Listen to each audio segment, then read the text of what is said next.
Pred 4 leti je varuh človekovih pravic postal prva demenci prijazna točka v Sloveniji. Ta točka ni namenjena le osebam z demenco in njihovim svojcem, ampak vsem, ki potrebujejo informacije o tej bolezni. Pomembno je, da prepoznamo osebe z demenco in jim pomagamo. Zaposleni pri varuhu in na drugih demenci prijaznih točkah v državi imajo potrebno znanje in vedo, kakšni so prvi znaki bolezni in kako jih prepoznati. Slovenija sodi med nadpovprečno hitro starajočo se družbo in zato se bo verjetno v prihodnje delež obolelih s to boleznijo še povečeval.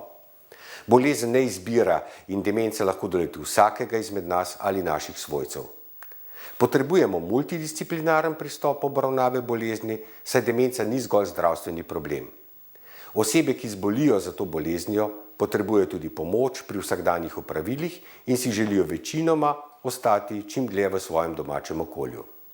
Na vse pristojne v državi zato apeliram, da pri obvladovanju demence delujejo usklajeno in v ciljno usmerjenem dialogu poiščejo ustrezne rešitve na izzive, ki jih prinaša ta bolezen.